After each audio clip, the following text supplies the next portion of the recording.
السلام علیکم۔ دجال کون ہے؟ دجال عربی زبان کا لفظ ہے دال جیم لام۔ اس کا مطلب ہوتا ہے فریب دینا، دھوکہ دینا۔ دجال کے بارے میں آتا ہے کہ دجال اچھائی دکھا کر وہ برائی کر رہا ہوگا۔ آگ دکھائے گا لیکن وہ ہوگا وہ پانی دکھائے گا لیکن ہوگا آگ۔ باغ دکھائے گا لیکن ہوگی وہ جہنم کا گڑھا ہوگا۔ تو دجال مکر و فریب کو کہتے ہیں، چال بازی کو کہتے ہیں۔ آپ دیکھ رہے ہوں گے کہ ہم جس دور کے اندر جی رہے ہیں، ہمیں نظر آتا ہے کہ بہت سی اچھائیاں ہیں، اچھائی کے روپ میں آتی ہے، بعد میں معلوم ہوتا ہے کہ اوہ بابا یہ کیا ہو گیا، میں تو لٹ گیا۔ تو دجال بالکل یہی کام کرے گا کہ اس دنیا کے اندر بظاہر وہ بڑی ہی ترقی کر رہا ہوگا، لیکن وہ ہوگی ساری کی ساری انسانیت کا وناش ہو رہا ہوگا۔ دجال کے بارے میں قرآن مجید کے اندر کہیں پر لفظ نہیں ہے۔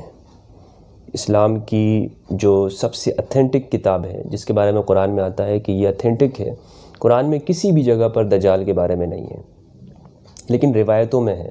اور وہ روایتیں اس طرح کی ہیں اور اتنی زیادہ ہیں کہ بالکل یوں نہیں کہا جا سکتا کہ ان روایتوں کی کوئی حیثیت نہیں ہے۔ اور صرف مسلمانوں کے اندر نہیں بلکہ دیگر ریلیجنز کے اندر بھی برائی کی ایک قوت کا اور طاقت کا کانسیپٹ موجود ہے کہ اس طرح کی برائی کی طاقتیں ہوتی ہیں۔ اور اس مسلمانوں کے جو سیکٹ ہیں، سنی شیعہ، سب کے اندر جو ہے اس بارے میں دجال کے بارے میں یہ چیز موجود ہے کہ دجال اس طرح سے آئیں گے۔ کب آئے گا؟ دنیا کے اینڈ پہ آئے گا، ٹھیک ہے، دنیا کے لاسٹ کے اوپر وہ آئے گا۔ کیا کرے گا آ کر؟ دجال کی جو شخصیت ہے، اس کی جو شکل ہے، کہتے ہیں کہ ایک آنکھ ہوگی، اور ایک آنکھ جو ہے اس کی وہ بالکل ایسے مسخ ہوگی، اور دوسری آنکھ جو ہے اس سے وہ تھوڑا تھوڑا دیکھے گا، اور جو ہے وہ اس کے پاس اتنی طاقت اور شکتی ہوگی کہ اگر وہ کسی کو مار دیتا ہے، ختم کر دیتا ہے، تو دوبارہ سے اس کو زندہ کر سکے گا، لیکن جس کو ایک مرتبہ مار دیا، اس کو زندہ کر دیا، اس کو اب دوبارہ وہ نہیں مار سکے گا۔ ایک شخص آئے گا، وہ اس سے کہے گا کہ بتاؤ میں تمہارا خدا ہوں یا نہیں؟ تو دجال سے پوچھے گا کہ میں تمہارا خدا ہوں یا نہیں؟ وہ کہے گا کہ میں تمہیں نہیں مانتا ہوں، تمہیں خدا نہیں مانتا ہوں۔ وہ کہے گا اچھا نہیں مانتے؟ اس کو مار دے گا، اس کو پھر اٹھا دے گا، بولے گا دیکھا میں نے تمہیں مارا، تمہیں اٹھا دیا، اب بولو کہ اب بھی مجھے مانتے ہو یا نہیں مانتے؟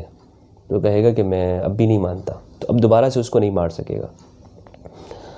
دجال کے اس بارے میں کچھ روایتیں ایسی آتی ہیں کہ اس کے ساتھ بہت سے یہودی ہوں گے، اور ہر درخت کہے گا کہ میرے پیچھے یہودی ہے، اس طرح۔ ان روایتوں کے بارے میں میرا کہنا یہ ہے کہ یہ یہود نفرت کے اندر یہ چیزیں ڈالی گئی ہیں۔ دجال کا جو اصل کانسیپٹ ہے وہ یہی ہے کہ وہ برائی کی ایک طاقت اور قوت ہوگی، لیکن سارا کا سارا وہ قصور جو ہے یا یہودیوں کے اوپر ڈال دینا کہ گویا کہ ایسا ہے کہ دنیا میں کوئی اور برا نہیں ہو سکتا، یہ چیز جو ہے وہ تھوڑی ایک پریشان کن سی چیزیں ہیں۔ دجال کو ختم کون کرے گا؟ دجال کے وقت جب وہ آئے گا تو دجال کو ختم کرنے کے لیے وہ امام مہدی آئیں گے، اور امام مہدی وہ نبی اکرم صلی اللہ علیہ وآلہ وسلم کی اولاد میں سے ہوں گے، سلسلے میں سے ہوں گے۔ شیعہ کہتے ہیں کہ امام مہدی پیدا ہو چکے ہیں اور ایک غار کے اندر ہیں، ممکن ہے، اور سنیوں کے اندر، اہل سنت کے اندر یہ ہے کہ وہ ابھی پیدا نہیں ہوئے بلکہ پیدا ہوں گے، اور وہ آ کر وہ دجال کو ختم کریں گے اور دنیا کو انصاف سے بھر دیں گے۔ یہ ہے دجال اور امام مہدی کا کانسیپٹ اسلام کے اندر۔ شکریہ۔